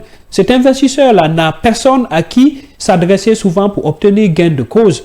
Ou bien les procédures durent longtemps. Avant, la Banque mondiale avait un dispositif qu'on appelait le Doing Business, qui a été fermé à cause de la corruption dans les pays africains, qui encourageait les investisseurs à venir en Guinée. Mais quand on parle d'investissement direct étranger aujourd'hui, l'investissement direct étranger aujourd'hui souffre dans nos pays. L'aide publique au développement ne vient pas. Peut-être que ce qui est en train de s'en sortir bien, c'est l'envoi des fonds de la diaspora. Parce que la bonne nouvelle est que nos frères qui sont à l'extérieur, qui travaillent et qui amènent de l'argent, ce qu'ils ont envoyé en Afrique en 2023 était plus élevé que l'aide publique au développement et l'investissement direct. Attention, on va reprendre cette partie qui s'avère très importante. Ça veut dire que la contribution de la diaspora africaine est plus élevée que l'aide publique au développement. Et ça, c'est la Banque africaine de développement qui le dit. En 2023, la diaspora a envoyé en Afrique 93 milliards de dollars. C'était beaucoup plus élevé que l'aide publique au développement et l'investissement direct. Quand on parle de l'aide publique au développement, est-ce qu'on parle seulement de trésor au niveau national ou y compris l'aide qu'on pourrait recevoir des partenaires au développement? Les partenaires au développement, c'est principalement eux qui apportent l'aide publique au développement. L'Union européenne, les États-Unis, les autres institutions de Bretton Woods et tout. Donc ce que les diasporas ont envoient actuellement en Afrique est plus important que l'aide publique au développement. Donc c'est là une opportunité également d'encourager ces diasporas-là à venir investir en Guinée, à apporter leur réseau en Guinée, à apporter leurs compétences en Guinée. Donc c'est limité encore parce qu'on a même pas libéré... Vous voulez dire par là, ou autrement dit, c'est une occasion d'encourager les jeunes à aller à l'étranger, à l'international? Non, ça n'est pas une occasion d'encourager les jeunes. Ceux qui peuvent aller de façon légale à l'international peuvent aller. Mais il y a beaucoup de Guinéens aujourd'hui qui sont au niveau de la diaspora qui souhaitent investir en Guinée. Ils envoient de l'argent en Guinée. Mais si on les encourage aussi à venir investir en Guinée, ce serait plus important.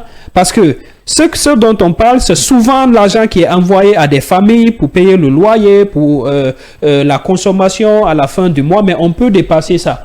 On peut les encourager à investir réellement dans nos économies. Et cet argent-là, ce sera vraiment des ressources propres qui vont nous aider à booster nos économies africaines. Mais parlant de booster directement, quelle stratégie l'État devrait avoir pour pouvoir bénéficier de 109, c'est-à-dire de bénéficier de la jeunesse guinéenne afin de booster encore vraiment l'économie guinéenne dans notre pays? Parce qu'on a toujours dans la projection compté sur cette jeunesse, compté sur la nouvelle génération de faire mieux. Alors moi, je propose 3 choses, simplement. Déjà, la première chose, c'est de renforcer le capital humain. Vous savez, on parle beaucoup de capital humain. C'est quoi le capital humain? C'est 2 choses. C'est la santé et l'éducation qu'un individu a besoin pour réaliser son potentiel dans son pays. Mais je vais vous donner une statistique de la Banque mondiale. La Banque mondiale suit un indice qu'on appelle l'indice sur le capital humain. L'indice sur le capital humain est suivi dans tous les pays. Et en Guinée, l'indice sur le capital humain de la Guinée est 0,4. Ça veut dire qu'un enfant qui est né aujourd'hui en Guinée n'atteindra que 40% de son potentiel, alors qu'il aurait pu atteindre 100% de son potentiel pour participer pleinement à l'économie. Mais par défaut de santé, par défaut d'éducation adéquate, on atteint en Guinée 40% de notre potentiel. Donc comment vous voulez que quelqu'un qui n'atteint pas son plein potentiel puisse participer au développement de son pays? Il a atteint 40% alors que dans des pays comme le Singapour, les gens atteignent plus de 90% de leur potentiel parce qu'ils ont toute l'opportunité. Donc, il y a un problème de capital humain qui se pose. Et ce qui fait que les politiques ne s'intéressent pas souvent au capital humain, c'est que les investissements sur le capital humain, on commence à avoir les résultats dans 10-15 ans. C'est pas donc, quand on investit aujourd'hui dans l'éducation, dans quoi il faut investir? Il faut investir dans l'infrastructure, il faut investir dans la formation des enseignants, mais aujourd'hui, on évalue nos gouvernants sur quoi? Le taux de scolarisation. Bon Dieu. Le taux de scolarisation est beaucoup élevé à l'entrée, mais quand vous partez 5 ans après, ceux qui entrent, si 100% de personnes sont scolarisées, combien de pourcents passent l'examen d'entrée en 7e année? Donc vous voyez qu'il y a un problème de renforcement du capital Et sans humain. parler de ceux qui décrochent, qui n'arrivent même pas au niveau des examens, qui abandonnent l'école. Exactement. Donc, est-ce que c'est normal de continuer à évaluer nos gouvernants sur le taux de scolarisation? Ça, c'est la première chose. Après, il y a la création d'emplois décents. Parce que quand vous vous attaquez au capital humain, après, il faut promouvoir la création d'emplois décents pour que ceux qui arrivent sur le marché du travail puissent occuper des emplois qui vont les aider à participer de façon efficace au développement. Et après ça, il y a l'entrepreneuriat. Il faut encourager l'entrepreneuriat au niveau des jeunes. Et encourager l'entrepreneuriat, c'est vraiment créer les conditions pour que les entreprises puissent performer. Vous savez, le monde, l'Afrique est en croissance. Les dernières années, l'Afrique est en croissance. Peut-être que Covid est venu mettre un peu en mal tout ça. Quand il y a la croissance, tout le monde croit. Mais il faut donner l'opportunité aux entreprises guinéennes de tirer beaucoup plus de croissance que les autres entreprises. Parce qu'aujourd'hui, notre économie, quoi qu'on dise, est une économie qui est tributaire aux matières premières. Ouais. C'est pourquoi nous sommes moins compétitifs, parce que le prix des matières premières dans le monde est très volatile. Et les économies qui sont diversifiées, qui n'ont pas de matières premières, telles que le Sénégal ou la Côte d'Ivoire, mais qui se diversifient, sont plus performantes que les pays qui ne comptent que, par exemple, sur la bauxite pour se développer. Justement, en parlant de l'entrepreneuriat, dites-nous quels sont les préalables qu'il faut pour entreprendre. Les préalables qu'il faut pour entreprendre, d'abord, c'est un climat des affaires favorable. Un climat des affaires favorable, j'ai commencé par dire que peu importe l'effort qu'on puisse faire, vous et moi, si on n'est pas dans un pays où le climat des affaires est favorable, on ne pourra jamais performer en tant qu'entrepreneur. Et le climat des affaires, c'est l'affaire des pouvoirs publics. C'est des décisions des pouvoirs publics qui vont aider à créer un climat des affaires favorable. Parce que quoi qu'on puisse dire, les entreprises guinéennes à elles seules ne peuvent pas se développer entre elles. À un moment donné, il faut tisser des partenariats, il faut participer à la chaîne de valeur mondiale. Parce qu'aujourd'hui, quand vous prenez un vélo, comment un vélo est fabriqué? Il y a des pièces qui sont fabriquées en Asie, il y a des pièces qui sont fabriquées en Europe, il y a des pièces qui sont fabriquées en Amérique, et puis c'est rassemblé à un seul endroit. Quand Google décide aujourd'hui de venir implanter ses usines au Kenya, quand vous voyez Facebook aujourd'hui qui ouvre au Nigeria, quand vous voyez aujourd'hui des grandes entreprises qui s'externalisent ou bien qui se délocalisent dans des pays africains, il y a les préalables. Est-ce que là où je vais, il y a des jeunes d'abord qui sont plus compétents, qui sont aussi compétents que les jeunes Américains, que je peux même payer moins cher que les jeunes Américains? Est-ce que là où je vais, le gouvernement va me garantir la sécurité? Est-ce que là où je vais, il y a des infrastructures routières? Parce que le développement passe par des routes. Est-ce que vous imaginez un entrepreneur qui vient en Guinée, un investisseur, et qui passe 5 heures dans les embouteillages par jour? Est-ce que vous imaginez l'électricité, le problème de déficit d'électricité qu'on a aujourd'hui? Quel impact ça a eu sur les petites et moyennes entreprises en Guinée qui ont des services de livraison, qui ont des entreprises de développement de sites internet et tout, qui ne fonctionnent qu'avec l'électricité? Donc on peut demander aux entrepreneurs de faire de l'effort, mais on ne demande aux entrepreneurs de faire de l'effort que si l'effort est débuté au niveau gouvernemental, s'il y a des politiques publiques qui vont avec. Les banques en Guinée prêtent à qui? Les banques en Guinée ne prêtent pas à des entreprises, les banques prêtent plutôt aux multinationales qui ont déjà une activité qui bouge. On ne prête qu'aux riches. On ne prête qu'aux riches.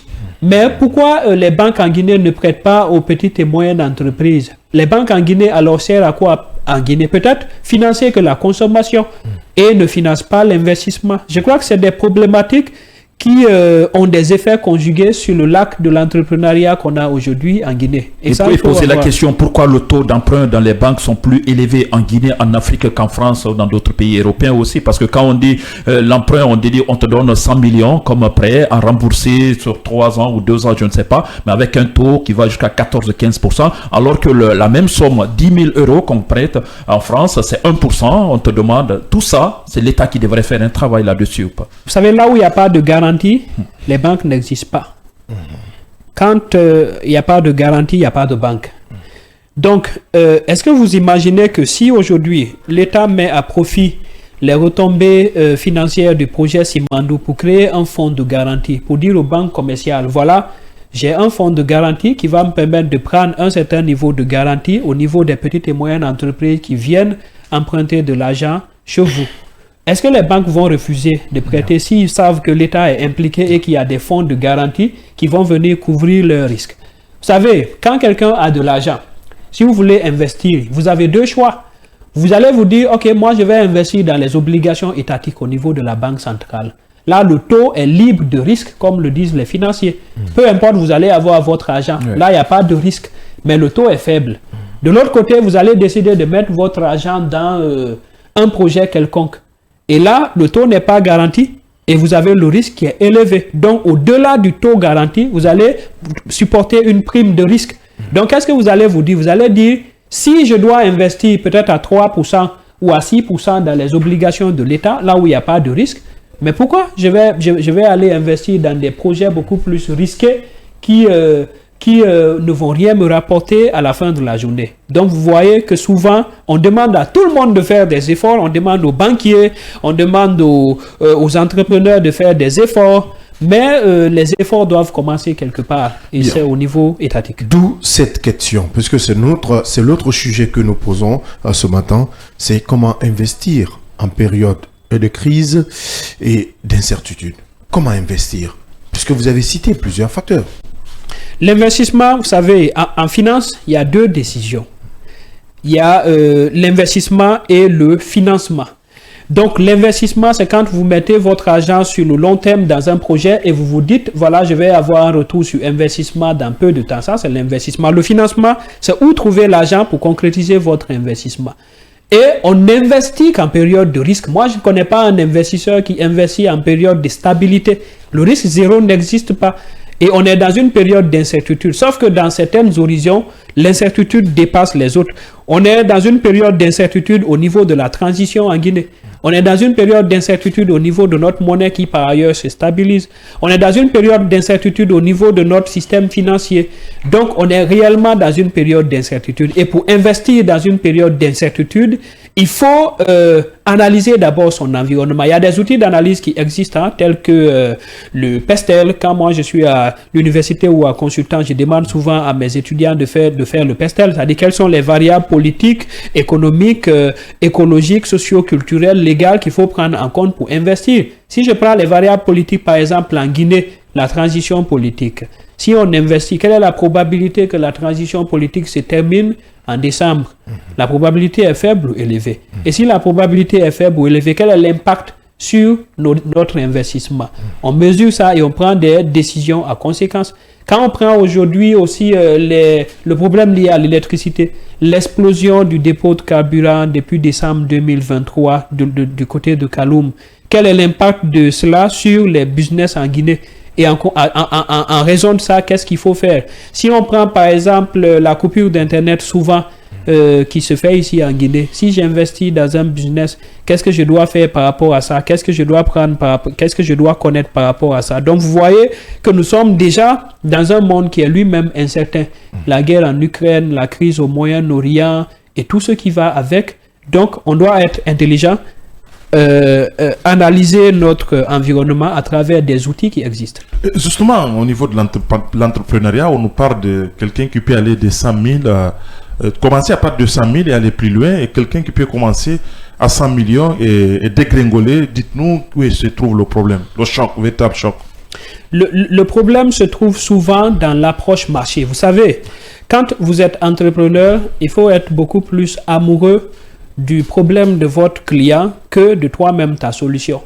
Je vous raconte une petite histoire. Il y a un monsieur qui est allé dans un village sénégalais où c'est son village. Il a vu que les femmes dans ce village souffraient beaucoup parce que chaque matin, les femmes allaient à des kilomètres pour puiser de l'eau. Et donc lui, sans demander ses femmes, il a financé la construction de 2 fourrages au village. Mais après 2 semaines, il a vu que les femmes laissaient les 2 fourrages pour continuer à aller à des kilomètres pour puiser l'eau. Il a demandé, il dit, mais qu'est-ce qui ne va pas? J'ai vu que vous souffrez beaucoup, j'ai mis 2 fourrages. Mais pourquoi vous laissez mes fourrages pour aller encore à des kilomètres chaque matin pour puiser? Les femmes l'ont dit, mais il fallait nous demander. On vit déjà dans une société qui est dominée par les hommes. Donc le fait pour nous d'aller entre femmes chaque matin à des kilomètres et revenir, rien ne peut remplacer ce moment. Parce que c'est pendant ce moment que nous nous éclatons entre femmes. Pendant ce moment, nous racontons tout ce qui s'est passé dans le village, la nuit et tout. Donc souvent, les gens plongent les gens sont plus amoureux de la solution qu'ils ont, plus que même de la problématique des gens pour qui ils veulent développer cette solution. C'est souvent ça le problème principal. Vous avez aussi des problèmes qui sont liés à des charges directes. Vous savez, quand j'investis dans un business, le business n'est pas encore rentable alors que chaque mois, je dois payer des charges. Il y a d'ailleurs une statistique qui le prouve à suffisance. Et c'est de l'APIP, l'Agence de promotion des investissements privés, a réalisé une étude en 2019 qui dit que le taux de mortalité des entreprises en Guinée est de 70% après 2 ans d'activité. Donc, vous avez 100 entreprises qui se créent aujourd'hui et après 3 ans, il n'y en a que 30 qui sont encore vivantes et les 70 sont mortes. Et quand on a demandé les entrepreneurs pour dire, mais qu'est-ce qui fait que vous avez cessé vos activités? Ils ont cité le climat des affaires qui n'est pas favorable. Ils ont cité l'accès au marché. C'est-à-dire les entrepreneurs guinéens n'ont pas aujourd'hui accès à des marchés dans leur propre pays, alors qu'on parle partout du contenu local. Il y a une sorte de paradoxe à ce niveau. Ils ont parlé de charges fixes. C'est-à-dire les coûts fixes, c'est des coûts que vous devez payer, peu importe si votre business marche ou pas. Le loyer, le salaire de vos collaborateurs, l'électricité et tout. Vous payez ces charges même si l'entreprise roule ou pas. Donc vous voyez, avec ces chiffres, et la PIP communique que sur la création des entreprises. Cette année, ce mois, on a créé 2000 entreprises. L'autre mois, on avait créé 3000 entreprises. La résilience maintenant. Mais après, si on va un peu plus loin pour dire, OK, après 3 ans, sur ces entreprises créées, il reste combien d'entreprises? Vous voyez qu'il y aura des difficultés à répondre. Quelque part, vous avez parlé que c'est, je ne dirais pas, bon, je vais le mettre entre griffes, que c'est en période trouble qu'on peut investir et on peut oser investir et aller de l'avant. D'autres diront, l'argent n'aime pas le bruit. Dans de telles situations, sur quelle base on peut oser investir dans une situation d'incertitude? Vous savez, ceux qui sont financiers, les banquiers et tout, ils aiment la volatilité. Et la volatilité en finance, c'est une sorte d'incertitude. C'est quand, vous savez, quand vous voyez les traders dans des marchés financiers, ils aiment la volatilité. C'est dans ça que les gens se font assez d'argent.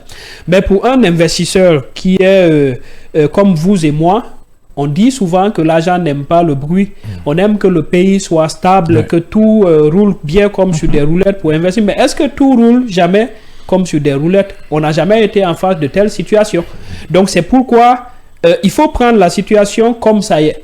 Pour investir, en tout cas dans cette période qui est pour moi une période d'incertitude, il faut avoir une intelligence situationnelle. Il faut avoir une intelligence situationnelle pour analyser d'abord l'économie globale et pour analyser le secteur dans lequel on veut investir. Parce que tous les secteurs n'ont pas la même rentabilité. Il y a des secteurs qui sont plus rentables que d'autres. Et il y a 5 éléments, pour ceux qui nous écoutent, qui nous permettent d'évaluer la rentabilité d'un secteur. C'est connu. On les appelle souvent les 5 forces de Michael Porter. Michael Porter, c'était un professeur à la Harvard Business School. Il dit quand vous prenez un secteur, pour voir si le secteur est rentable ou pas, pour répondre à la question est-ce qu'il faut investir ou pas, il y a une première question qu'il faut se poser. Il y a combien d'entreprises dans le secteur et quelle est la taille de les parts de marché de ces entreprises-là? Si vous avez beaucoup d'entreprises dans un secteur qui ont à peu près les mêmes parts de marché, c'est un signe qui prouve que le secteur-là est très concurrentiel. Parce que quand vous avez les mêmes parts de marché, chacun sera tenté à faire beaucoup de promotion, beaucoup de publicité pour dépasser l'autre. Et en stratégie, c'est action-réaction. Dès qu'une entreprise commence, les autres vont suivre et après, c'est le secteur lui-même qui ne sera pas rentable. Ça, c'est la première force. La deuxième force, il dit, dans un secteur, il faut aussi mesurer, quand vous voulez investir dans un secteur, le pouvoir de négociation des fournisseurs. C'est-à-dire, dans le secteur, est-ce que c'est le fournisseur qui dicte la loi? Parce que quand vous êtes des entreprises vous êtes dans un même secteur et que vous avez des fournisseurs puissants, vous allez faire votre activité, mais à la fin de la journée, c'est les fournisseurs qui vont capter toute la rentabilité que vous allez générer. On peut citer beaucoup d'exemples. Les compagnies aériennes aujourd'hui, il n'y a que 2 constructeurs d'avions dans le monde. Il y a Boeing, il y a Airbus, en tout cas 2 principaux constructeurs d'avions. Et vous voyez que ces compagnies ne vendent même plus maintenant leurs avions à des compagnies aériennes. Ils font de la location. Et donc, quand vous faites de la location, toute la rentabilité que les compagnies vont générer, beaucoup vont partir au niveau soit de Airbus ou bien de Boeing. La troisième chose, c'est le pouvoir de négociation des clients. Si vous voulez investir en période d'incertitude, il faut voir, est-ce que le secteur dans lequel je veux investir, est-ce que c'est un secteur qui n'est pas différencié? Parce que quand toutes les entreprises dans un même secteur font la même chose, vous serez en face d'une situation où le client ne va choisir que sur la base du prix. Il va dire qui est moins cher parce que tout le monde fait la même chose. Il n'y a pas de différenciation. Donc, des secteurs comme ça ne sont pas rentables. Ainsi de suite. Donc, il y a beaucoup de facteurs qu'il faut prendre en compte avant de décider d'investir en période d'incertitude. Vous ne pouvez pas annuler l'incertitude. Mais si vous avez beaucoup plus d'informations, ça va vous aider plus que ceux qui n'ont pas ces informations. Bien, on va aller avec quelques réactions d'auditeurs et de téléspectateurs, voir s'il y a aussi des questions. Bonjour Abdallah et à tous les chroniqueurs. La conférence de presse du porte-parole est une insulte à la mémoire des membres disparus de la société civile guinéenne. Ces déclarations vagues et ces regrets ne font que camoufler l'impunité du régime face à la répression brutale. Au lieu de simples mots, nous exigeons des actions immédiates et transparentes, des enquêtes indépendantes des responsables traduits en justice et le rétablissement total des libertés civiles. Toute autre chose serait une complicité dans la répression. Bona Aoula Diallo qui nous écrit ce message. Bonjour ma radio, l'intervention de Gawal c'est une intervention ratée, c'est de la comédie, c'est Barry l'informaticien depuis Yimbaya Taneri. Bonjour les grands journalistes, dans ce pays la comédie ne va jamais finir, mais ces gens-là doivent savoir tout finira par finir. Vous aussi vous devez rendre hommage à nous les auditeurs, car s'il n'y a pas d'auditeurs, il n'y a pas de radio. Merci et bonne journée dans ce que le pneumatique le plus caporo. C'est déjà fait. Nous l'avions fait à l'introduction, Dozo. Peut-être que tu as raté l'introduction. Et salut les journalistes, votre média est très spécial et unique en son genre, consacré au développement. On veut encore des nouvelles émissions d'entrepreneuriat et de jeunesse et d'éducation, surtout un peu de sport et de culture. On vous attend sur Canal+. Je salue Gawal pour sa sortie responsable et salutaire. C'est une offense au général, chef suprême des armées, la Refondation en marche. Je salue le responsable Abdul Majid Ba du mouvement Wongbo Ebe. La Refondation est encore Aboubakar Ben Sila du Kountia, magasin qui nous laisse cette réaction. Bonjour les cavistes, joyeux anniversaire. Abdallah lit mes messages, même si je ne vous caresse pas, un modérateur doit être équitable. Sache que je sais lire entre les mots et j'ai pratiqué ce métier plutôt. Cette passion, comme le disait, qu'est-ce qu'il veut dire, Séné Andrea Mirado, je ne sais pas si j'ai bien prononcé. Oui, je lis les messages, mais vous devez comprendre que j'ai des tris. On m'envoie que des tris, s'il vous plaît. Donc, on enchaîne toujours avec des auditeurs et téléspectateurs. Bonjour les vaillants soldats de la démocratie, je suis parfaitement d'accord. Le porte-parole du gouvernement, franchement, les individus peuvent disparaître volontairement, car mon grand-père avait disparu volontairement. C'est après 17 ans qu'il fut retrouvé. Nous demandons à tous les Guinéens de se mettre sur les pieds pour rechercher les portes disparues. Merci au président Alpha Bolokada Tourama, l'enfant chéri du Dingirai, communicant du RPG Arc-en-Ciel. Il revient en disant qu'à l'État et soit pitié ne sont pas une arnaque, mais il faut situer l'incapacité et l'incompétence du CNRD de payer l'argent des entrepreneurs chinois qui ont investi leurs fonds dans ce barrage hydroélectrique. Ils n'ont qu'à demander le régime de mon cher champion, le président Alpha Condé. Pensez-vous que les investisseurs étrangers peuvent investir leurs fonds dans un faux projet? Le CNRD doit déclarer publiquement cela et pour la satisfaction du peuple. Salut les hommes de bonne foi. Monsieur Gawal ne fait que dire ce que pensent ses chefs. N'oubliez pas qu'ils ont suivi la formation à Forécaria. Maintenant, ils jaillissent comme des militaires et ça ne me surprend pas. Monsieur Gawal est Mamadou Saliou qui nous écrit ce message. Gawal qui fait Gawal, c'est juste du Gawal en opposant les deux facettes de l'homme et en comparant le résultat sur assez d'autres avant de jouer le même rôle. On se rend compte que c'est le propre du Guinéen, servir un homme. Et je salue les chroniqueurs de l'émission. Le problème de l'entrepreneuriat en Guinée est intrinsèquement lié à la politique étatique dans plusieurs secteurs, justice, législation, la politique du secteur ministériel. Courage. Est-ce que vous partagez le même avis que cet auditeur? Oui, je pense qu'il a brossé un peu tout ce qu'on a dit ici. Donc, j'ai commencé et j'insiste sur ça.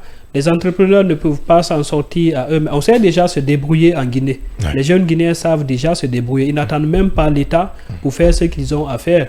Mais si l'État ajoute à ça des politiques publiques adéquates, ce sera extrêmement avantageux pour tout le monde. Quel est votre conseil pour les entrepreneurs qui tirent la ficelle aujourd'hui, qui tirent le diable par la queue? Mon conseil pour ces entrepreneurs-là, c'est de tenir bon. De se dire qu'il ne faut pas aussi attendre souvent que l'État même s'il faut dire que l'État doit faire des choses, il ne faut pas aussi attendre souvent, il ne faut pas, comment on appelle ça, il ne faut pas se décourager, s'il faut le dire comme ça. Il ne faut pas se décourager, il faut qu'il continue à innover. Il faut qu'il continue à ne pas attendre l'État, il faut qu'il continue à se débrouiller comme ils le font déjà. Mais c'est difficile de donner des conseils à des jeunes entrepreneurs dans un contexte que nous sommes en train de traverser. C'est très compliqué. Sinon, on dirait peut-être autre chose. Les conseils doivent être, les efforts doivent être conjugués. Un entrepreneur qui n'a pas d'électricité, alors qu'il a un business qui marche exclusivement sur l'électricité, quel bon conseil vous allez lui donner? Est-ce que le seul conseil, ce serait de dire il faut changer de secteur, ou bien il faut acheter un groupe électrogène avec les coûts qui vont avec. Mais c'est difficile. On donne parallèlement des recommandations à l'État et également des encouragements à ces entrepreneurs-là. Parce que ce sont ces entrepreneurs qui constituent les maillons forts de notre économie. Toutes les économies qui ont performé, il n'y a que des petites et moyennes entreprises qui ont à un moment donné eu des opportunités, qui ont performé et qui ont tiré l'économie à la hausse. Donc on doit mettre tous les avantages qu'on a au niveau étatique aujourd'hui. On aime parler du projet Simandou et j'insiste encore, c'est le plus grand projet qu'on a. Pour les entreprises qui sont dans le secteur minier, il faut les accompagner à avoir des contrats avec les multinationales en renforçant leurs capacités sur beaucoup de domaines et en leur donnant des opportunités de faire des partenariats avec eux. Pour les entreprises qui ne sont pas dans les mines, il faut capter les ressources qui seront générées par les revenus miniers pour mettre dans des politiques beaucoup plus des fonds de garantie, des envois de fonds à des ménages pour les soutenir, des subventions au niveau de ces entreprises pour que les entreprises guinéennes puissent vraiment trouver le chemin de la performance, attirer plus de croissance en Guinée. Monsieur Pepe Carlos Gbamou, consultant en management, était notre invité prestige pour ce vendredi de développement. Merci Monsieur Gbamou d'être passé dans cette émission et pour tous ces éclaircissements. Merci, c'est à moi de vous dire merci. Merci à Mohamed Ba que nous allons tout à l'heure retrouver à la radio pour le deuxième flash de la journée. Oui, merci Yaya Diallo. Merci aux auditeurs et téléspectateurs. Merci à l'équipe technique du jour. On se reprend la semaine prochaine à la même heure, avec la même énergie pour d'autres sujets d'actualité sur le seul et unique média de développement en République de Guinée.